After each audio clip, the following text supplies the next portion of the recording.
오늘 우리에게 주시는 하나님의 말씀은 에베소서 1장 3절로부터 14절까지의 말씀입니다.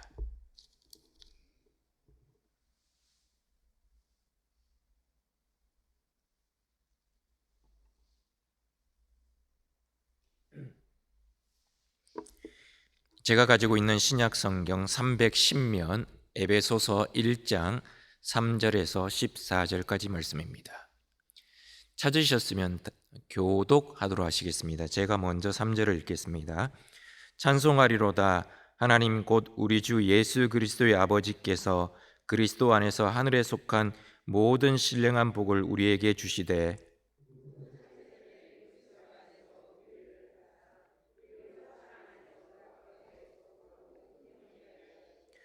그 기쁘신 뜻대로 우리를 예정하사 예수 그리스도로 말미암아 자기의 아들들이 되게 하셨으니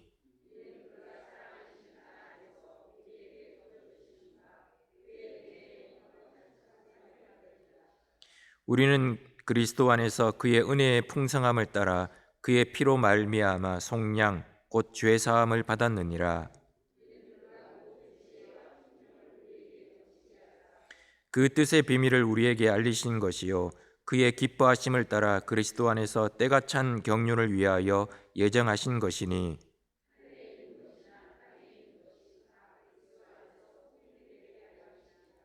모든 일을 그의 뜻의 결정대로 일하시는 이의 계획을 따라 우리가 예정을 입어 그 안에서 기업이 되었으니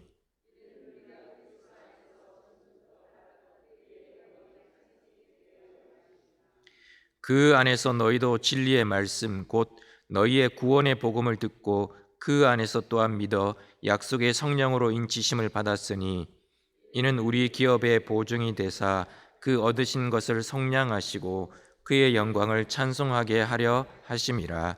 아멘. 사람들은 누구나 복을 좋아합니다. 특히 우리 민족은 이 복을 굉장히 많이 좋아했었는데 그러다 보니까 예로부터 베개, 수저, 그릇, 이불 등에다가 이 복복자를 새겨서 복이 우리에게 임하기를, 복이 넘치기를 간절히 바라고 그렇게 살아왔었습니다.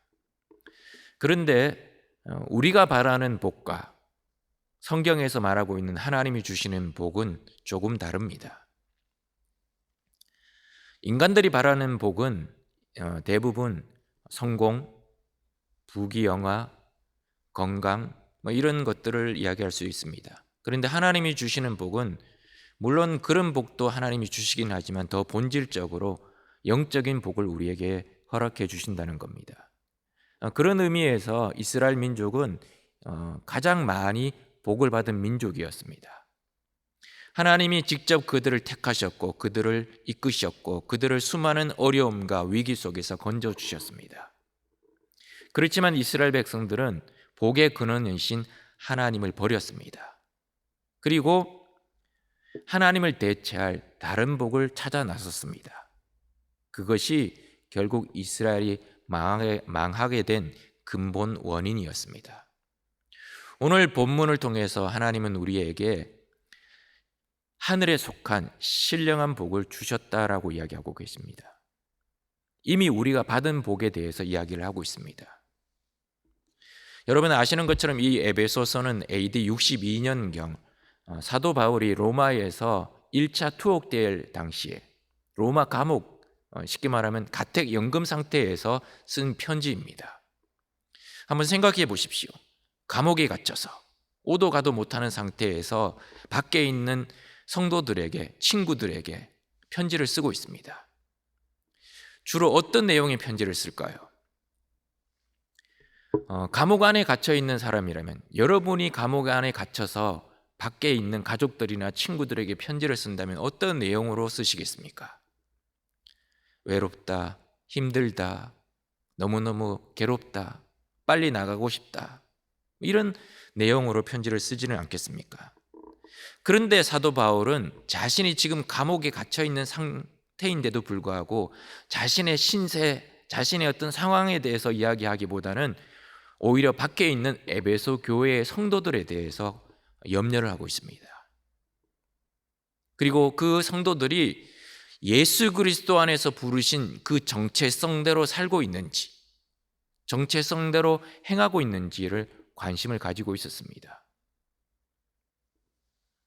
그래서 에베소서는 1장부터 3장까지는 교회로서 부르심을 받은 성도들이 어떤 존재인가, 그들의 정체성에 대해서 교회에 대한 얘기를 하고 있습니다. 그리고 이제 4장부터 6장까지는 그런 정체성을 지닌 성도들이, 교회가 어떻게 살아가야 되느냐, 어떻게 행동해야 되느냐에 대해서 이야기를 하고 있습니다. 편지는 1절, 2절을 인사말을 했습니다. 은혜와 평강이 너희에게 있기를 원한다라고 인사말을 했습니다. 그리고 이제 3절부터, 오늘 본문부터 이제 편지의 본 내용이 시작이 됩니다.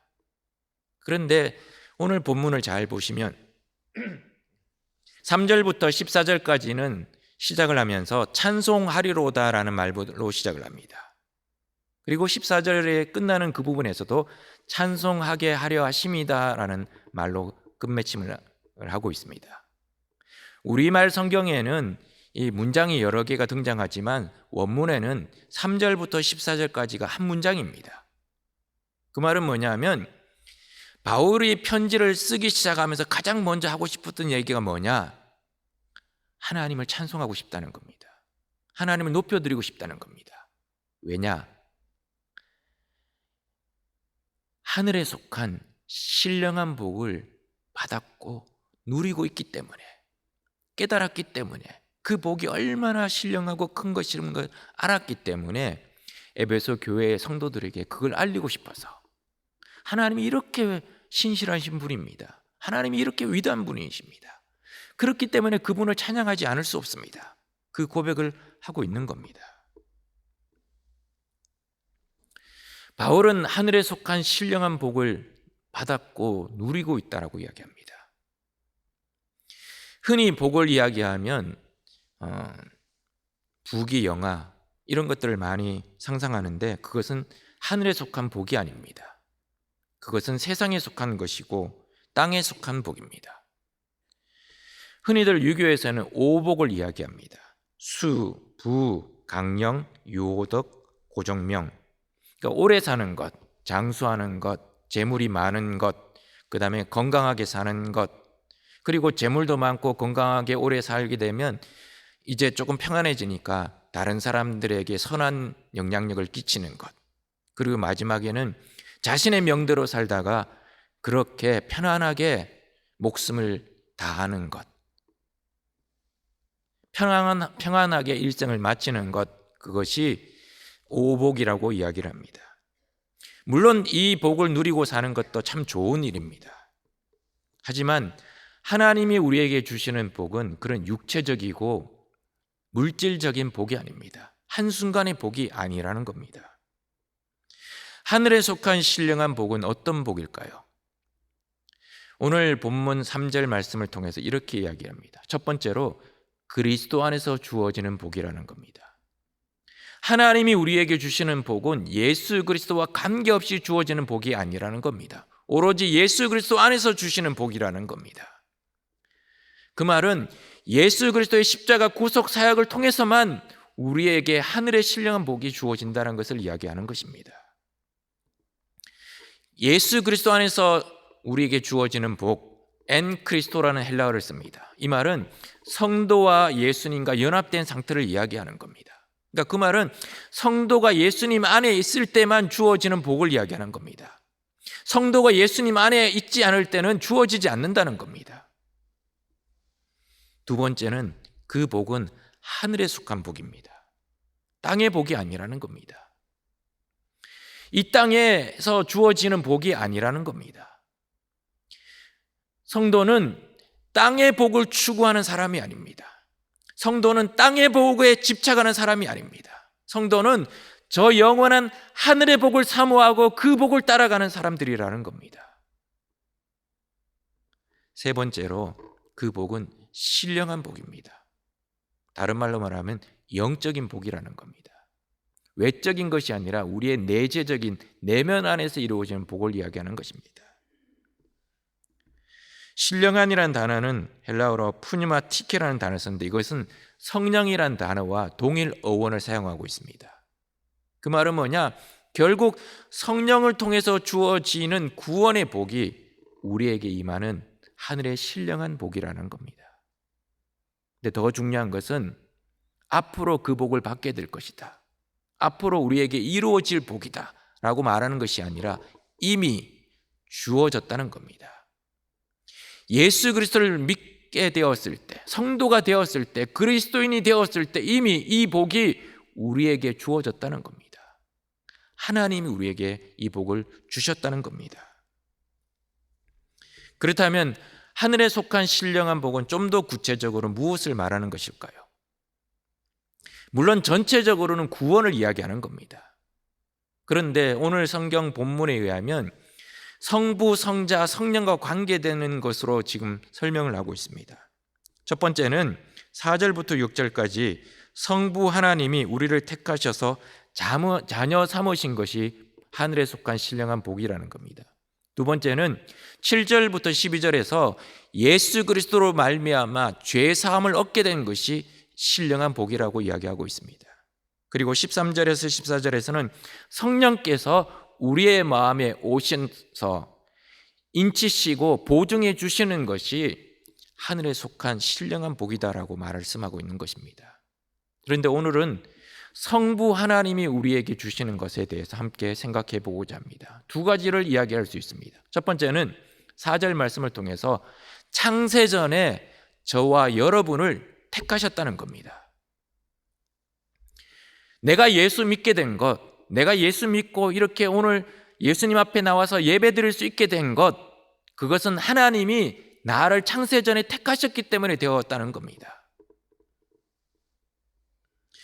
하나님이 택하지 않으셨으면 예수님 앞으로 올 자가 아무도 없습니다. 요한복음 6장 44절에 예수님이 이렇게 말씀하셨습니다. 나를 보내신 아버지께서 이끌지 아니하시면 아무도 내게 올 수 없으니 오는 그를 내가 마지막 날에 다시 살리리라. 아버지께서 이끌지 아니하시면 아무도 예수님께 올 수 없다고 이야기합니다.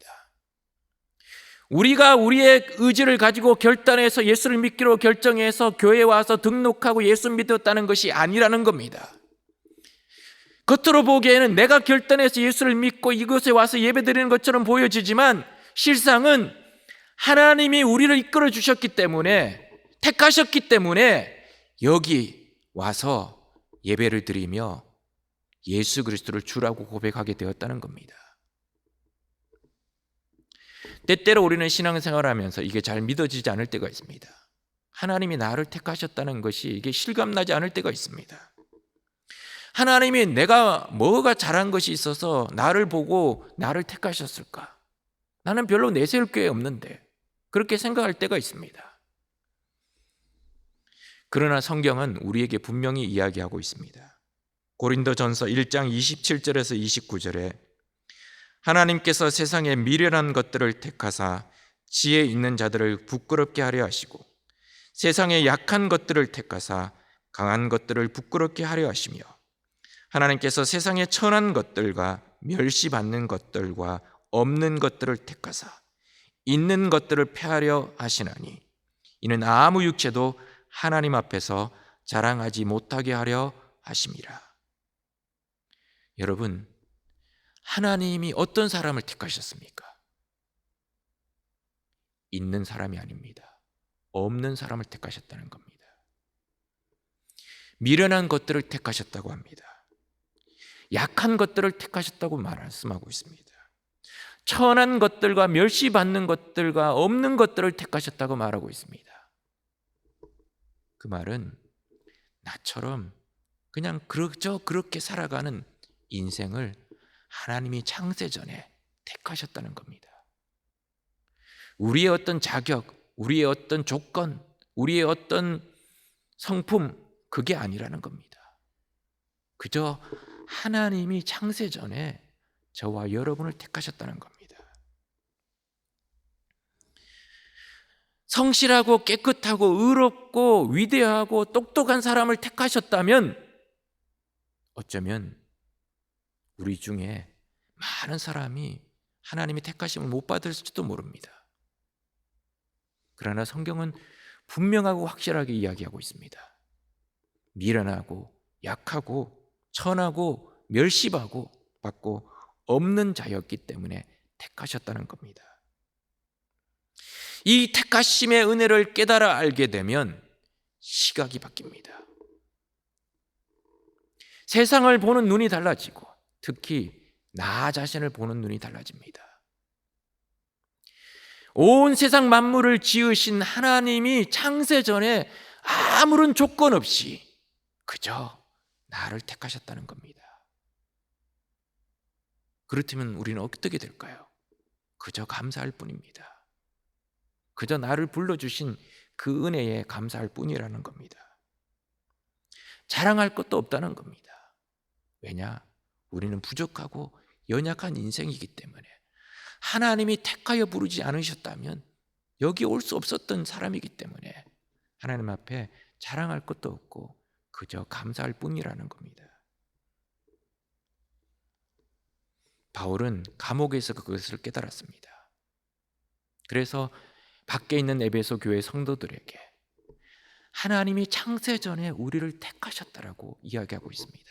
그게 얼마나 큰 복이라는 것을 힘써서 편지 서두에 그 얘기를 하고 있는 것입니다. 두 번째, 우리는 하나님의 자녀가 되었습니다.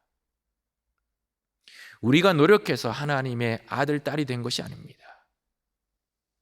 하나님이 예수 그리스도 안에서 우리를 미리 예정하셨기 때문에 자녀가 된 것입니다. 내가 원해서 하나님의 집에 자녀로 들어간 것이 아닙니다.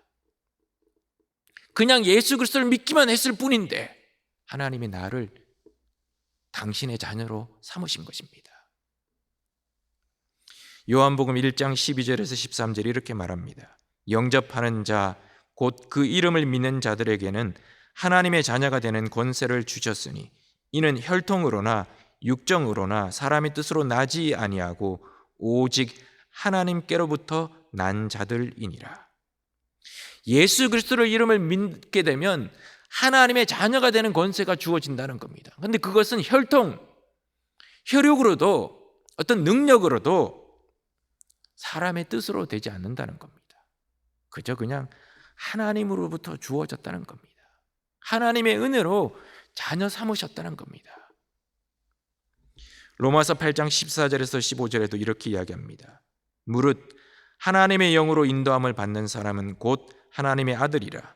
너희는 다시 무서워하는 종의 영을 받지 아니하고 양자의 영을 받았으므로 우리가 아빠 아버지라고 부르짖느니라. 하나님의 영으로 인도함을 받게 되면 하나님의 아들이라는 겁니다. 하나님의 영으로 인도함을 받는다는 것은 뭘 말하는 거냐? 성령으로 아니하고는 예수를 주라고 할 수 없다는 겁니다. 그런 사람이 성령으로 인도함을 받고 있다는 겁니다. 그 말은 예수 그리스도를 주님이라고 입으로 시인하고 고백했다면 하나님의 영으로 인도함을 받는 것이고, 그런 사람이라면 하나님의 자녀가 되었다는 겁니다. 이제는 하나님을 향해서 아빠라고, 아버지라고 부르짖을 수 있게 되었다는 겁니다. 하나님의 가정에, 하나님에게 입양이 되었습니다. 그러면 우리에게 어떤 권세가, 어떤 것이 주어질까요? 로마서 8장 17절에 이렇게 이야기합니다. 자녀이면 또한 상속자, 곧 하나님의 상속자요 그리스도와 함께한 상속자니라고 이야기합니다. 자녀가 되었으면 하나님의 것을, 하나님의 소유를 상속받는 상속자가 된다는 겁니다. 예수 그리스도와 함께하는 상속자가 된다는 겁니다. 저 영혼은 하나님의 나라를 상속받게 될 위대한 존재라는 겁니다. 바울은 지금 그것을 이야기하고 있습니다. 그런데 이 바울이 말하는 이런 복은 눈에 보이는 복이 아닙니다. 손에 잡히는 복이 아닙니다. 땅에 있는 복이 아닙니다. 하늘에 있는 신령한 영적인 복입니다. 이 신령한 영적인 복을 볼 수 있는 데까지 우리의 시야가 넓어져야 합니다. 이렇게 시야가 확보가 되면 땅에 있는 일시적인 복들이 다 빼앗기고 사라져도 영원한 하늘의 복을 바라보기 때문에 우리의 마음속에, 우리의 영혼 속에 있는 기쁨이 빼앗기지 않는다는 겁니다. 바울이 지금 그것을 몸소 보여주고 있는 겁니다. 로마의 감옥에 갇혔지만 이 하늘에 속한 신령한 복을 깨닫고 느끼고 경험하고 또 되새길 때마다 너무 감격스럽다는 겁니다. 너무 놀랍다는 겁니다. 그래서 찬송하리로다라고 이 말을 시작하고 있는 것입니다. 예수님도 복에 대해서 말씀하셨습니다. 마태복음 5장에 보면 산상수훈을 이야기하시면서 팔복을 이야기하십니다. 8가지 복을 이야기하십니다. 근데 그 복이 우리에게 무엇을 이야기하고 있는 것일까요? 시야를 넓히라는 겁니다. 마태복음 5장 3절에 심령이 가난한 자는 복이 있나니 천국이 그들의 것임이요라고 합니다. 이게 우리에게는 선뜻 와닿지가 않습니다. 왜냐? 우리는 가난이라는 것에 집중되어 있기 때문입니다. 가난의 시야가 좁혀져 있습니다. 가난만 바라봅니다. 가난한 건 복이 아니야. 가난한 건 저주이지 복이 아니야. 가난한 것은 불편함이지 복이 아니야. 그렇게 생각합니다. 심령이 곤고하고 마음이 힘든 상태를 바라보니까 이건 우리가 원하는 게 아니야 라고 생각합니다. 그런데 조금만 더 시야를 넓혀보면 그렇게 가난하고 부족하고 연약하기 때문에 하나님을 의지하게 되고 하나님께 나아가게 되고, 그래서 이 땅에서 누리지 못하는, 이 땅에서 경험해 보지 못했던 하늘의 그 신령한 복을 깨닫기 때문에 천국이 그들의 것입니다라는 걸 복으로 여기게 된다는 겁니다. 시야가 넓어진다는 겁니다. 마태복음 5장 4절에서도 이렇게 예수님이 말씀하셨습니다. 애통하는 자는 복이 있나니 그들이 위로를 받을 것이며. 애통, 슬픔, 이건 복이 아닙니다. 세상의 기준으로 봤을 때는 이거는 저주일 수 있습니다. 그런데 성경은, 예수님은 그게 복이다라고 말씀합니다. 왜냐하면 그렇게 애통하고 슬퍼하고 아파하고 가슴 저미면서 살아가게 될 때 이 땅의 위로가 아니라 하늘에 속한 위로를 경험하기 때문에, 하나님이 주시는 위로를 경험하기 때문에 용기를 얻게 되고 힘을 내게 되고 믿음으로 일어나게 된다는 겁니다. 그래서 그것이 오히려 복이 된다는 것을 이야기하고 있는 것입니다. 그래서 어쩌면 신앙생활은 시야 넓히기입니다. 예수를 믿기 전에는 우리의 시야가 너무 좁았습니다. 세상 밖에는 보이지 않았습니다. 세상에서 성공하고 세상에서 잘되고 세상에서 자녀들이 성공하고 이런 것만이 우리의 삶의 모든 것이라고 생각했습니다. 근데 예수를 믿고 나니까 지금까지 보이지 않았던 것들이 보이기 시작합니다. 지금까지 애써 외면했던 것들이 눈에 들어오기 시작합니다. 시야가 점점 더 넓어집니다. 그래서 우리가 세상에서 고난을 당하고 어려움을 당하고 박해를 당해도 그 이전 미처 깨닫지 못했던 것들을 경험하면서 하늘의 신령한 복을 깨닫게 되기 때문에 우리는 믿음으로 살아가게 되는 것입니다. 다윗이 그랬습니다. 시편 23편 6절에 이렇게 고백합니다. 내 평생의 선하심과 인자하심이 나를 따르리니라고 고백합니다. 그런데 여러분, 다윗의 인생을 알지 않습니까? 다윗은 오랜 기간 동안 도망자 신세가 되었습니다. 자기의 장인인 사울 왕이 자기를 죽이려고 계속해서 쫓아왔습니다. 맘 편히 발을 쭉 뻗고 자본 적이 없습니다. 그런 고난과 시련의 연속이었지만 그는 그런 위기 속에서 하나님이 자신과 함께하고 계심을 깨달았습니다. 하나님이 주시는 복이 이 땅의 복이 아니라 신령한 복이라는 것을, 하늘에 속한 복이라는 것을 깨달았습니다. 그런 일이 반복되면서 하나님이 자신의 인생 가운데 일하고 계심을 보게 되었습니다. 그러자 다윗의 시야가 넓어졌습니다. 그 이전에 보이지 않았던 세계들이 보이기 시작한 겁니다. 그래서 시편 23편에서는 이렇게 고백했던 겁니다. 내 평생의 선하심과 인자하심이 나를 따르리니라고 고백하게 되었다는 겁니다. 칼빈은 오늘 본문을 주석하면서 이렇게 이야기합니다. 사도 바울이 고난 속에 있으면서 감옥 속에 있으면서도 하늘에 속한 신령한 복을 주신 하나님 앞에 찬송할 수 있었던 이유가 뭐냐? 이렇게 이야기를 하고 있습니다. 우리 속에 하나님의 넘치는 은혜와 절대적으로 완전한 하나님의 인자하심이 있다는 것을 인식시키려는 것이며, 우리로 하여금 하나님의 그 크신 은혜를 감사하게 하려는 것이다. 이를 통해 우리의 마음을 충만한 은혜로 채우려는 것이며, 은혜에서 멀어지게 하는 어떤 새로운 가르침도 결코 받아들이지 않도록 하려는 것이다.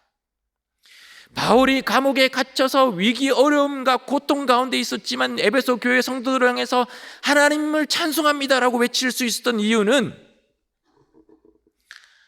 자신이 경험한 하나님이 주신 하늘에 속한 신령한 복이 얼마나 놀라운 것임을 깨달았고, 그 복 때문에 감옥에 갇혔어도 찬송을 부를 수 있었고, 삶이 무너지고 사람들로부터 외면당하는 그 순간에도 두려움이 없었고,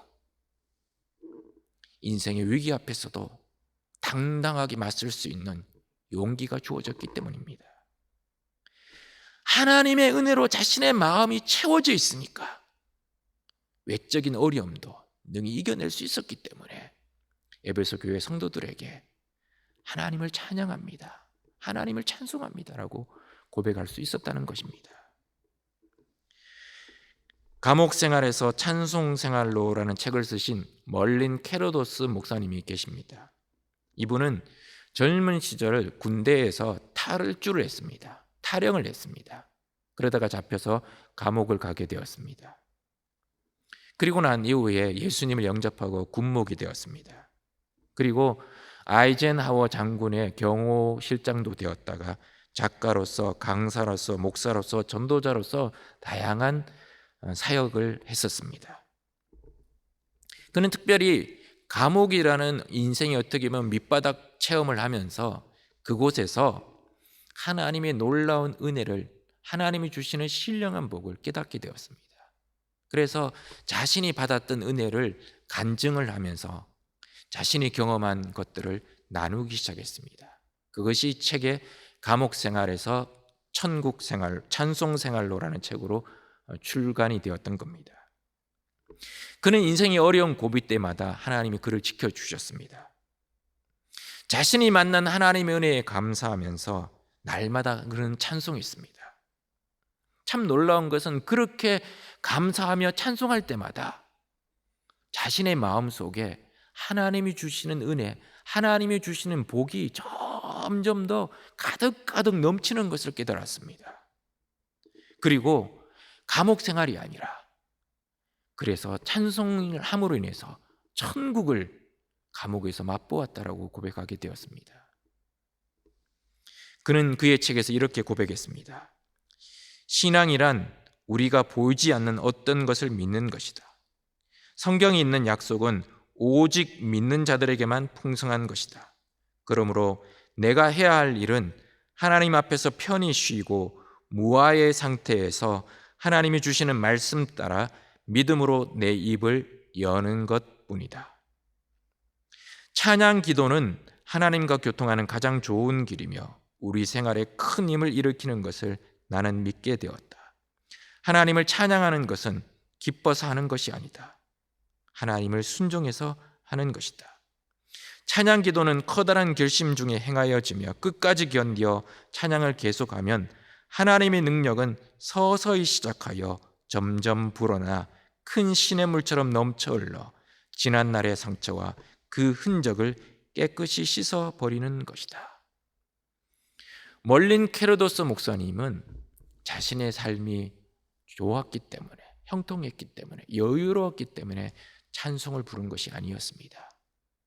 감옥에 갇혀서 인생의 밑바닥에서 말씀에 순종해서 찬송을 부르기 시작했습니다. 그러자 그의 삶에 새로운 일들이, 놀라운 일들이 나타나기 시작했습니다. 그전에는 보이지 않았던 것들이 보이기 시작했고 그전에 깨닫지 못했던 은혜를 깨닫게 되었던 겁니다. 그래서 자신이 있는 그 감옥이 아니라 천국이었다는 것을 깨닫게 되었다는 겁니다. 그는 하늘에 속한 신령한 복을 깨닫고 경험하고 누리고 살았습니다. 그래서 그는 감옥에서조차 천국을 맛볼 수 있게 되었던 겁니다. 이 하늘에 속한 신령한 복은 예수를 믿는 사람이라면 누구나 다 주어진 복입니다. 저에게만, 목회자인 저에게만 더 많이 주어진 복이 아닙니다. 예수를 믿기만 하면 누구든지 이 복을 똑같이 공평하게 충분히 받았다는 겁니다. 그런데 문제는 우리가 그 복을 잊어버린다는 겁니다. 그 복을 놓쳐버린다는 겁니다. 바울처럼 감옥에 갇혔어도 그 복에 대해서 찬송하지 않고 자꾸 다른 복을 찾습니다. 이스라엘 백성들처럼 또 다른 복이 있을까? 또 다른 우리의 마음을 만족하게 해줄 복이 있을까? 찾아 나서는 겁니다. 그래서 우리가 할 일은 오직 하늘에 속한 신령한 복을 주신 그 은혜를 감사하고 찬송하는 길밖에 없습니다. 그래서 오늘 말씀이 찬송으로 시작해서 찬송으로 끝나는 것입니다.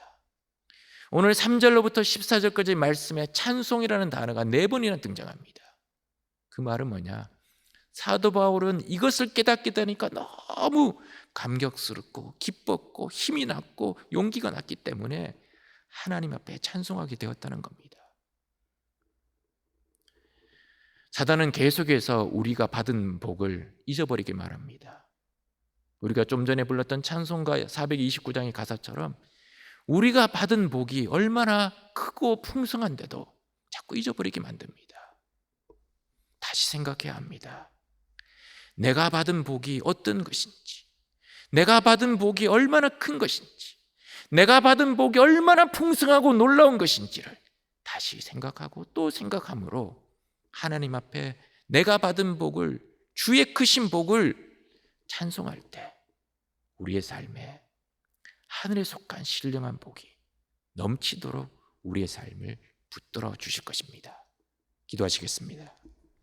하늘에 계신 우리 아버지여, 이름이 거룩히 여김을 받으시오며 나라의 임하옵시며 뜻이 하늘에서 이루어진 것 같이 땅에서도 이루어지이다. 오늘날 우리에게 일용할 양식을 주옵시고 우리가 우리에게 죄 지은 자를 사하여 준 것 같이 우리 죄를 사하여 주옵시고 우리를 시험에 들게 하지 마옵시고 다만 악에서 구하옵소서. 대개 나라와 근세와 영광이 아버지께 영원히 있사옵나이다. 아멘.